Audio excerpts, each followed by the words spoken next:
Hey there, Ryan Reynolds here. It's a new year, and you know what that means. No, not the diet. Resolutions. A way for us all to try and do a little bit better than we did last year. And my resolution, unlike big wireless, is to not be a raging and raise the price of wireless on you every chance I get. Give it a try at mintmobile.com/switch. $45 upfront payment required, equivalent to $15 per month. New customers on first 3-month plan only. Taxes and fees extra. Speed slower above 40 gigabytes on unlimited. See mintmobile.com for details. How will John Cleese pay off his ex now he's not playing Q?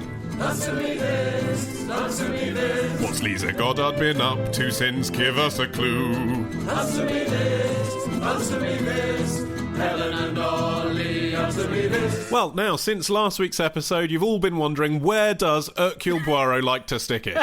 We were speculating. He likes to stick his nose into all sorts of other people's business, Ollie, of course. We were talking about that. We were talking about all kinds of murder-solving detectives, weren't we? I can't look at Inspector Gadget the same way ever again. It extends 10 feet. And we've had this feedback, Helen, from Chandra Chuden, who says, Hercule Poirot isn't gay. I tried to come on to him and he wasn't interested at all. I was going to say, because unless you're one of his former conquests, that's the only way you're going to know for sure, isn't it? Since he's a fictional character, it seems unlikely. And he's dead. And he's dead. And his author's dead. They say in the book Labours of Hercules, the final chapter shows Poirot buying flowers for a woman and wondering about the possibility of getting together with her. Beard. Yeah, come on. And in fact, if it was the other way round, if this were a straight character and there was one moment in one of the many books about him where he found some sexual tension being drawn to another male character, you'd say, oh yeah, that was his gay moment. You wouldn't say, oh, therefore he is gay. Whereas Poirot could have one straight moment and be gay. And also, maybe he was just a bit lonely, because sometimes he seems to get a bit of a fancy on for women, but it doesn't seem, again, a very sexually motivated one. It's often because they're beautiful and about to die. and then he has a lot of kind of fussy middle-aged women who want to be his friend, and that seems quite a classic kind of hag-style characteristic. Yes. The clues are there. Well, we've had this in as well from John from Washington, D.C., who says, I am an American. I'll give you $5 million if you can prove it. And I've been listening to some of your back episodes. Somewhere around episode 169, Helen claimed that although her mother was born in Washington, D.C., she was not American. Being born in the US means you're automatically an American citizen. She has not taken advantage of that fact enough. She's very English, it seems to me. Yeah, she really is. You know, I don't want to generalise about, obviously, all of America. It's a big place with lots of different people in it, but there is something about her sensibility that is particularly English. Yeah. I can't help but feel that crushing self-deprecation is not particularly American trait. Precisely. Yeah, yes. yeah. All of her Americanness wore off somewhat after the birth. Well, anyway, John continues. As you may have heard, we're about to elect a new president. No one informed me. Hasn't been on the news at all. And since your mother is an American, Helen, and over 35, Helen, answer me this. Should your mum be our president? I think that she might be a little bit socialist healthcare-wise for American taste. She's a big believer in the NHS. I think she'd be quite a practical president. She's a very sensible woman. Zoltzmo-care has a good ring to it. But there are a couple of problems. Firstly, she has just retired, so I don't think she'd want to take up such a high-stress role immediately. Secondly, I don't think my dad would want to move to the White House because he's got Sky Sports at home and that's made him very happy. But the main obstacle to her being able to stand for American president is one of the criteria is that she has to have resided in the USA for 14 years. Right, yeah, I wondered about that. She's not done that. Yeah, that makes sense. Oh, no, dear. Well, I haven't been back there since the late 60s when I had a rather nasty experience. I was an au pair to one of my godparents' daughters, and she was a sociopath and a pathological liar.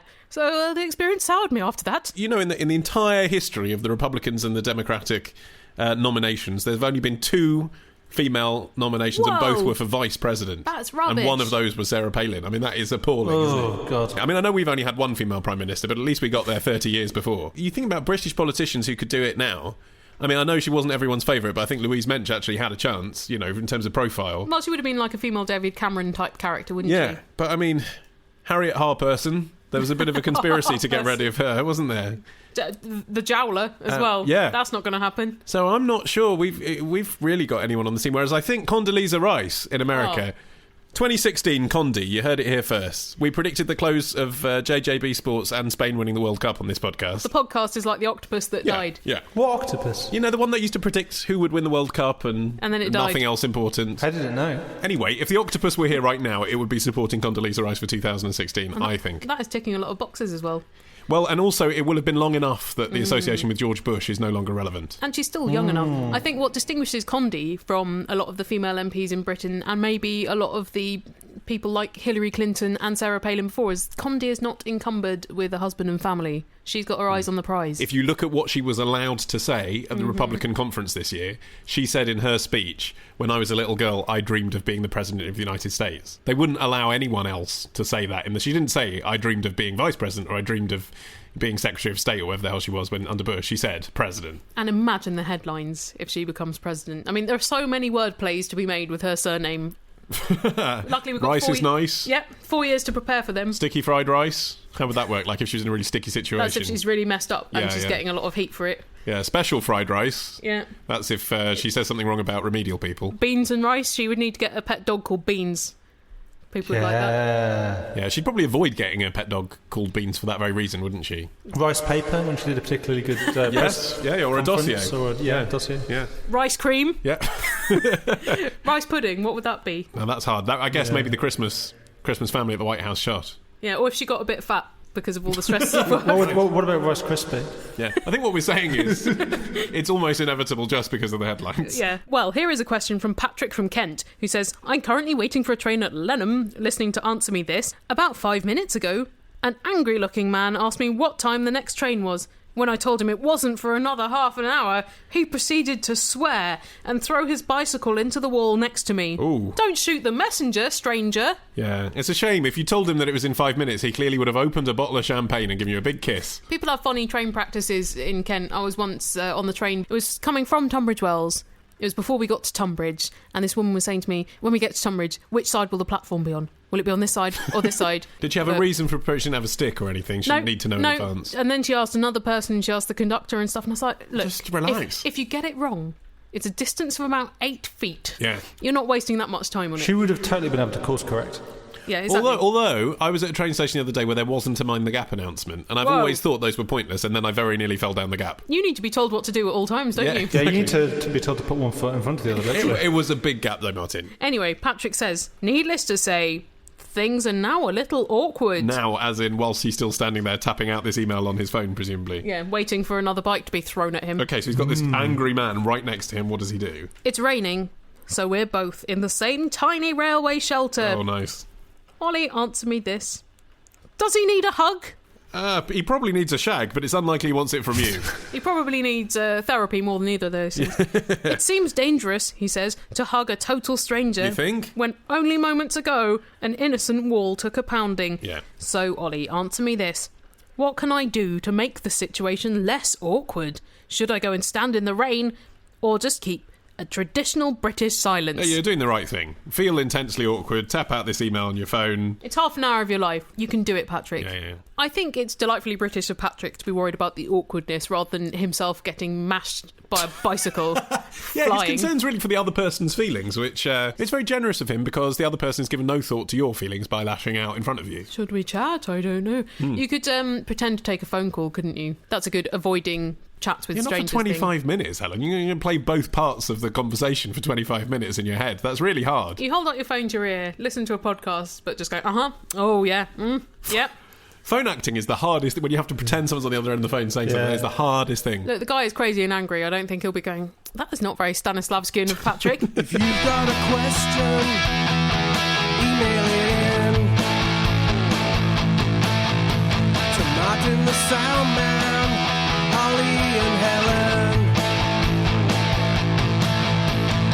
Answer me this podcast at googlemail.com.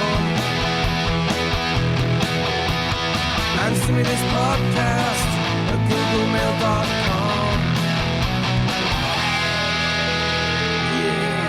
So, retrospectors, what historical events are we ticking off on this week's run of Today in History? On Monday, the anniversary of the day Ozzy Osbourne and a bat came face to face on stage. On Tuesday, we go back to the future with a potted history of the DeLorean.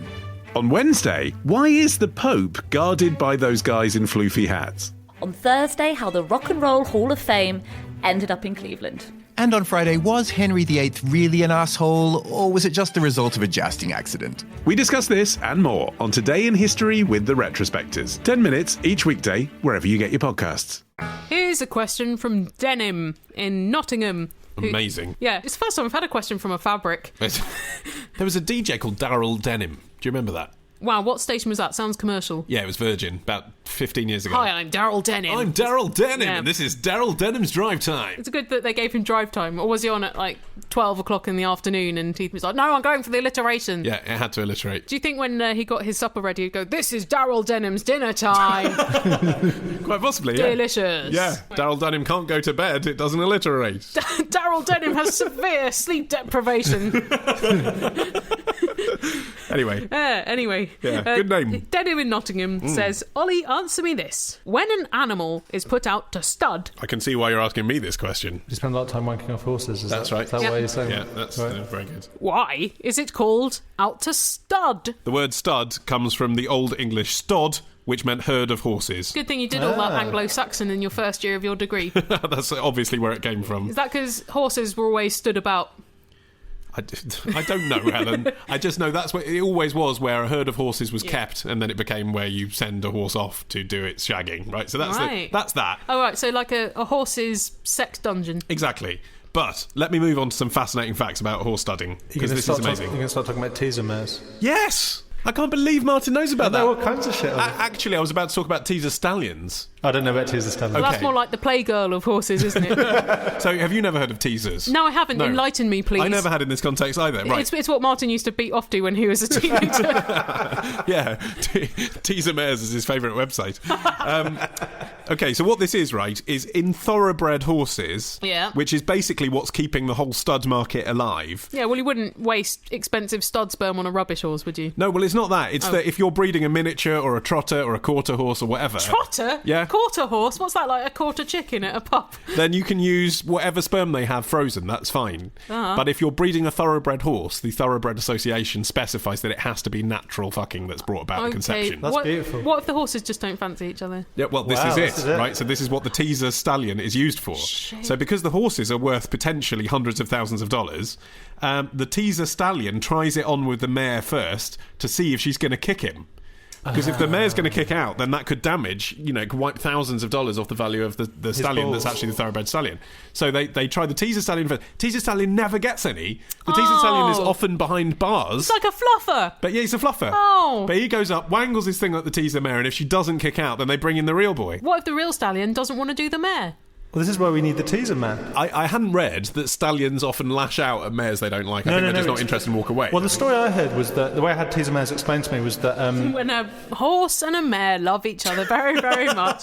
apparently a lot of these thoroughbred horses, I may have got this wrong when I read, but apparently they really fancy the really ugly kind of scraggy horses. And they don't actually Oh, wanna well, have, everyone likes a bit of rough, don't Yeah. they? they don't want to have sex with the really beautiful thoroughbred horses, so they get the scraggy teaser mares in, which are the ones that the horses fancy, get them really riled up, and then let them loose on the really beautiful thoroughbred horses. Is an issue. In March 2000, Class Secret, the 1973 Triple Crown winner, we all know his work, had to be euthanized because a mare that he was mounting broke his leg. Oh. So, serious business, this. And I'd never seen horse sex before researching this question. And did you enjoy it?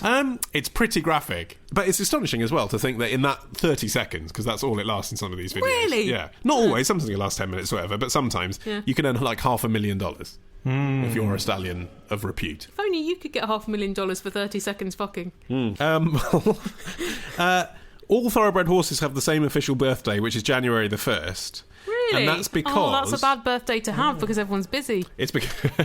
And the transport's not on. I know. No one wants to have a party, do they? Everyone's tired. Yeah. It's because, when they race them against each other, they need to say that they're all the same age. That's extremely So misleading. they're all from the same season, so they're all born on January the 1st, which means... Because there's an 11-month gestation period, so that the horses are naturally born somewhere in December or January, so they can say their birthday's January the 1st. Right, so one of them's not disadvantaged or advantaged by being born on December the 31st of the same year. Precisely. Yes. The shagging has to commence on or around February the 14th, Valentine's Day. That's Isn't that beautiful. brilliant? Oh, that's So beautiful. like Valentine's Day is the apex of the horse shagging calendar. so that you can give birth on January the 1st. I've never heard anything so romantic and unromantic at the same time. Yeah, I reckon if I worked in a horse stud, I would not be up for a romantic meal and afters that night on Valentine's Day, not after what I'd seen. I'm sorry, I'm covered in horse semen. I've got too much money! I've got too much money! Buy an Answer Me This satchel or an Answer Me This apron. I've still got too much money! I've still got too much money! Buy an Answer Me This mug or an Answer Me This yellow t-shirt. I do not like yellow! I don't look good in yellow! They're also available in red and white and black. Where can I get these things from? Where can I get these things from? From cafepress.com/answermethis.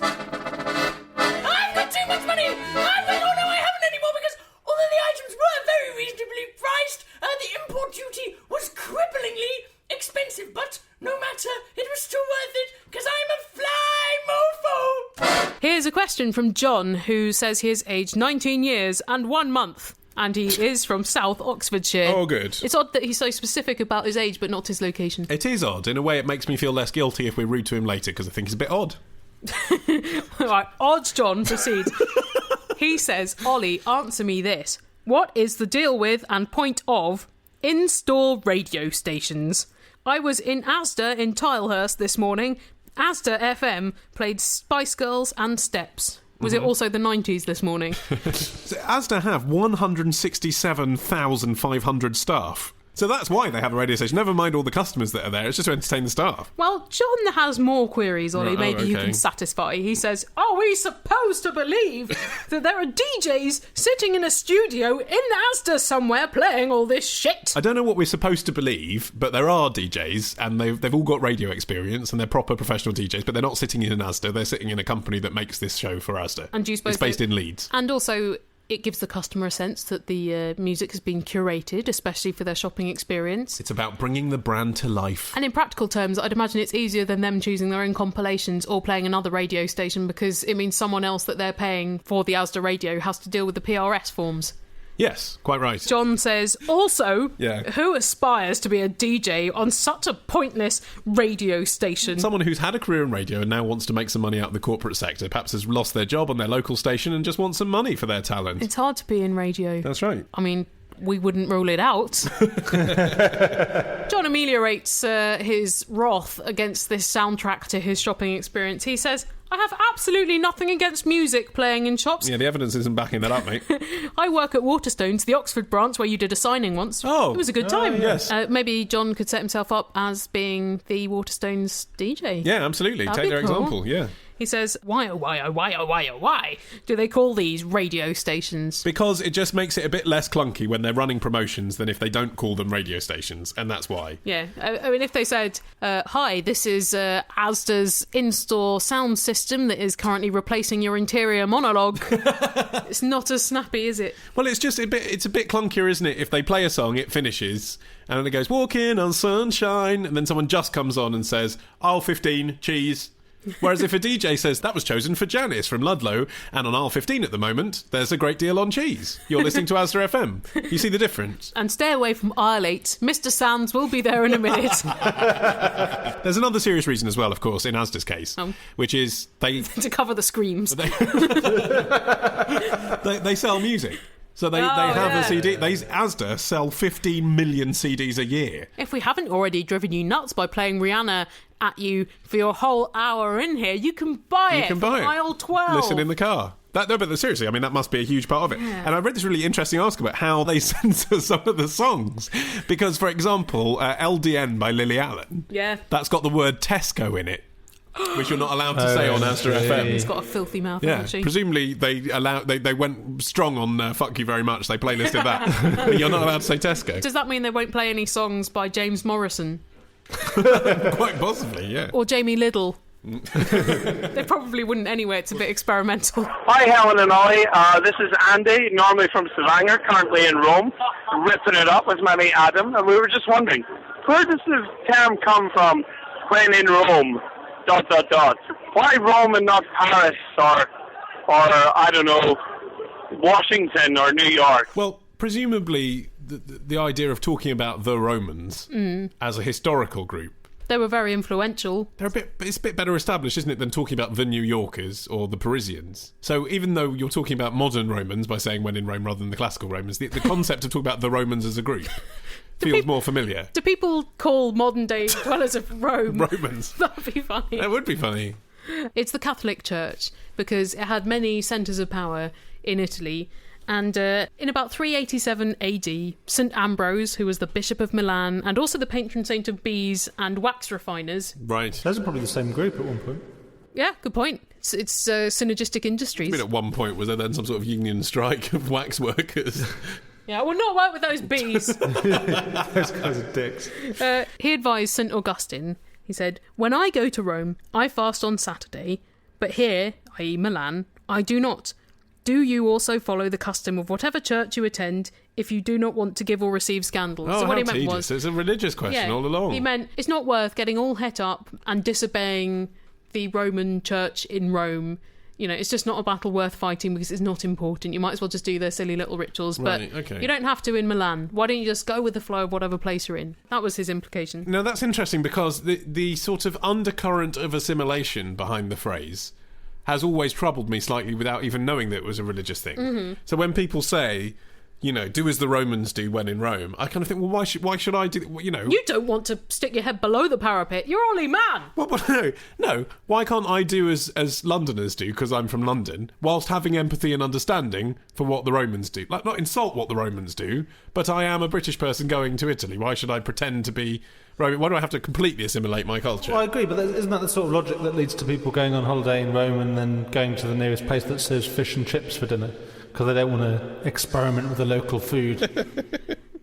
I remember meeting a guy on the street in Faliraki who came up to me and saying, "Oh, the food's rubbish around here. They don't do pizza like good British pizza." I was like, there's so much wrong with that statement. I don't even know where to begin. Don't begin. It's just better that way. I suppose that's an acceptable viewpoint, Ollie, as long as you found that sweet spot in between being brash and out of place. Yes. And feeling like you have to sublimate your own identity in order to fit in.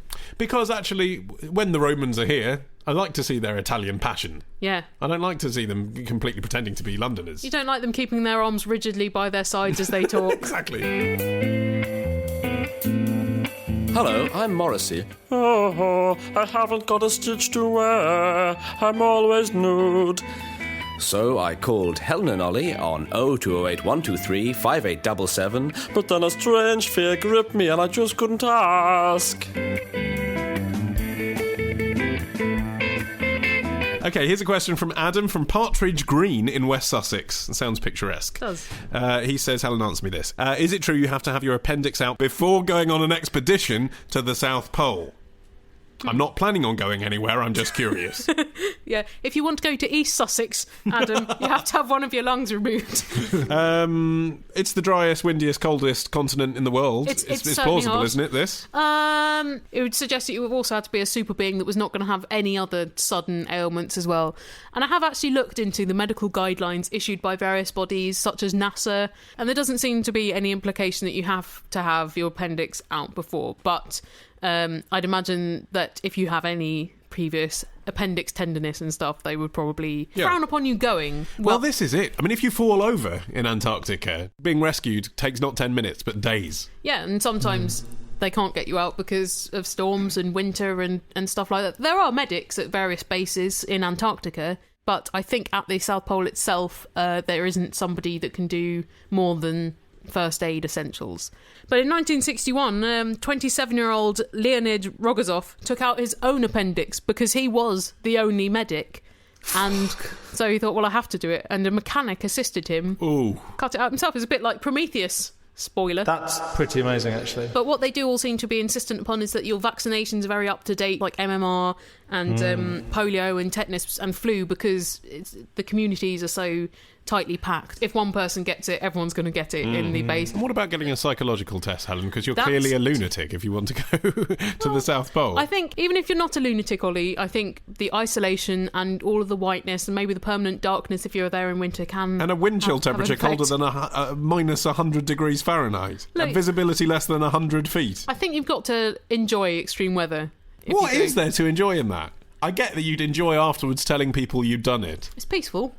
Yeah, no one's going to bother you. That is true. But there's no dentist in Antarctica, so they all seem very keen that you take care of your teeth before you go. When people are involved in a hideous injury where they lose part of their body or their teeth fall out, first thing people say, freeze it.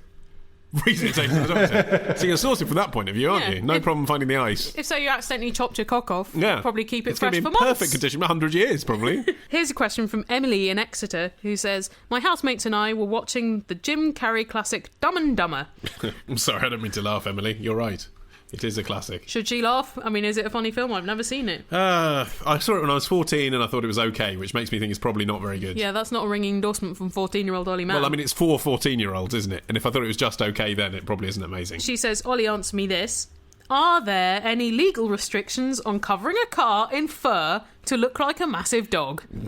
Does that happen in the film? Yeah, they drive around in this thing called mutt cuts. Right. It's a car that looks like a dog. Well, in Hollyoaks, Jambo used to drive around in a car that looked like a mouse. It's basically fine so long as the number plate is still visible. So long as you don't mind looking like a complete twat. Well, I don't know about that. I always really like seeing cars that are look like hot dogs or the ones that are covered in AstroTurf and little flowers. That's quite fun. Those are cool. Well, Innocent Smoothies have some like that, don't they? Ice cream vans that they've done up like that. If we ever get a car, Martin, would you like it to be corduroy? I can't imagine that will weather particularly well. But the thing is, I don't think people would be interested in you doing that unless it was the Mutt Cuts van from Dumb and Dumber. At that point, people get very excited because the charisma of movie vehicles is extraordinary, isn't it? Well, we know because we went to Cars of the Stars now, sadly no longer shut with us. down. Oh. Yeah. What happened to it? It just got too amazing for its own good. Oh. But it is. I went to see Skyfall last weekend, and really? undoubtedly, the biggest round of applause. And yes, people were clapping in the cinema, even though definitely Sam Mendes couldn't hear them. Biggest round of applause of the whole movie is when the Aston Martin comes out. Oh, for God's And sake. it is like its own character. It's got that kind of charisma. People want that. Does he get a cheer as well when he orders a martini shaken, not stirred? They very cunningly do it, actually. So it cuts to him receiving the drink from a pretty lady and then saying, that's absolutely perfect, or something along those lines. Do you say, excuse me, I didn't ask for an apple teeny. I'm James Bond. So you see the barmaid sort of shake. Can I call her a barmaid? It's in a glamorous Macau location. Mixologist. Yeah, thank you. Yeah. You see the mixologist shaking it, not stirring it, and then giving it to him. He says, that's absolutely perfect. So you don't see him say the line. I would imagine a lot of mixologists would not allow a martini to be shaken, not stirred, because that dilutes the martini. He drinks vodka martini as well, doesn't he? Which is what's the point? Gin martini all the way. Yeah, but tastes of nothing. The customer's always right, Martin. Particularly if the customer's James fucking Bond. You've got to give him what he wants. I'd like a little bit of ketchup in the top and some horseradish. Do you think he'd have similar sort of radical ways of ordering sort of other conventional drinks? I'd like a lager top, but with Coke. I'd like a burger where you've chewed the whole thing and spat it out onto the plate. Bloody Mary, 3 parts Tabasco. I'm Humphrey, and on the Twitters, I follow at Helen and Ollie. I should clarify, when I say at, I don't mean the preposition at. I mean one of those A's with a little surrounding circle, of the sort that used to designate the price of fruit per fruit. It's time for a question from Carl from London, who says, there I was, fondly reminiscing of the birth of the internet. Carl, were you in the opening ceremony of the Olympics? When my mind was cast upon those strange emails that claimed you would meet someone beautiful if you only forwarded the message on to 10 people, or your pet would die in 3 days if you didn't. Mm-hmm. My aunt used to fall for this all the time. Oh, really? And she used to send me round these chain letter email things. She probably didn't believe it, but she probably thought, well, it wouldn't hurt just in case it turns out to be true. No, I think she genuinely found them amusing in some way, even though they don't contain anything to actually amuse you. Maybe she initiated them. Maybe she spent her spare time typing out malicious chain letters. Actually, that has thanks to Facebook, you don't get so many of those mass emails that are about nothing anymore, do you? I think it's probably certain age groups. Yes, that my do. grandma still gets them. This is not how we use the internet now. Anyway, Carl continues. I realised this was merely a digitisation of the old letter forwards. Yes. And it has evolved into similar Facebook posts. But I don't get why these occur, because it's not like spam, which tries to get you to buy a penis enlarger or give your bank account details to a Nigerian prince. So Helen, answer me this. Where do these come from, and what's the incentive to start them? I assume the incentive to start one is just because you're a bit of a shit stirrer and you don't have anything better to do, like a proper hobby craft. But it's true, isn't it? It's so much easier to understand if the incentive is to spread a virus. Which actually, by the way, sometimes it is, isn't it? There's a hostile link in there somewhere. But it's like a virus made out of human discontent. I think what it might be, actually, is it's kind of people who want to feel that they're having an impact on the world. So with something like this, if you create something that's successful enough, it will come back to you. And that must be, for those kind of weird people, quite satisfying. Yeah. It's like creating an internet viral before they really existed, wasn't it, though? Do you know who you need to blame for this? It's the Methodists. Oh, boy. Was not expecting that. No, I didn't think you were. That's why I built it up like that. It was the Methodist Academy of Women Missionaries in Chicago in 1888, and they needed money because missionaries have very swaggy lifestyles. Yeah. They had a lot of bling to buy. Yeah. And so they sent out letters asking for donations and also requesting that the people copy the letter and send it on to 3 other people. So back then, before photocopiers, copying the letter was handwriting it out. Yeah, maybe they had carbon paper so you could do 2 copies in one go, but that's it, max. And you're asking a lot of the people you're sending that to, aren't you? It's not like just forwarding a Just Giving link or something. Yeah. It's a bother. So anyway, a lot of people copied this ruse. And then I suppose at some point in the 20th century it turned malevolent. No fault of the Methodists. But kind of gently malevolent, because usually it's used in sort of high schools and stuff like that, isn't it? Yeah, but those are the worst, because children don't have the same conscience that adults do about saying, your mother's going to die if you don't send on this letter. Yeah, did you ever get one, a paper chain letter? Yeah, but I never actually forwarded it. I would have loved that. I stopped the chain, ha ha ha. Yeah, well, look what happened to your life. Yeah, no. I would have loved that, because I was the kind of kid that was like sort of borderline OCD. You know, like a lot of kids, I did the thing where I had to like turn the light on and off 6 times, or, you know, if I don't finish singing this song by the time I walk down this step, then my grandmother's going to die, that kind of thing. It's because you're an only child and you needed to make up games because you were lonely. Yeah, maybe that, but the point is, if someone had written to me and said, forward this letter or your cat's going to get it, I thought, new friend! I would have totally done it, and I would have quite enjoyed the gameplay of that, the thrill of it, you know, the anxiety of it in a way. Would you ever start one now? No, to see of course not. Even a nice one, if you say, forward this to 3 friends and you'll get a lovely present on Friday. Well, the thing is, in this viral world, a lot of things that people do on the internet are analogous to this kind of thing anyway, aren't they? I mean, in a way, the Coney 2012 stuff earlier this year was like a modern chain letter, wasn't it? That was people forwarding it so that they felt like they'd done a good thing. Click like, haven't really done anything, but they feel like they've done their bit and they've told other people about it. Well, hey, maybe we could entreat our listeners to do that. We could say, tell 3 of your friends about Answer Me This. Yeah, or preferably all of your friends on Facebook and Twitter. If you... Do not rest until they've all heard the good news. That's right. If you'd like to link to us, we are at Helen and Ollie on Twitter, or we have a page on facebook.com/answermethis. It's a good time on there. It's okay, but it's less good than it was when people used to see everything we wrote without us paying for it. Yeah, we're What not have you willing done, to pay. Facebook? Don't try and blackmail us, Facebook. It's not our fault that you launched a free service and now it's not working out And so then well. tried to commoditise it with money. Yeah, but we're also trying to commoditise this free service with money. You can buy our back episodes and our albums if you go to our website, AnswerMeThisPodcast.com. And also on there, we have got our email address and our phone number and our Skype ID, so you can send us your lovely questions. Yes, and also on that website now is a lecture that we gave at the Next Radio Conference. We did a 20-minute romp through our life in podcasting and all the entertaining things that have befallen us as a result of making this show for 6 years. The talk was called The Perils of Podcasting, and we had some wicked PowerPoint slides which Helen did. Oh, it's my first PowerPoint presentation. It was very good. Very exciting. Congratulations. It's like an Inconvenient Truth, but with photos of a guy's nutsack. That was what I was aiming for. An inconvenient nut. So look at that. The video's on our site, and we'll see you next week. Bye! Helen and Ollie.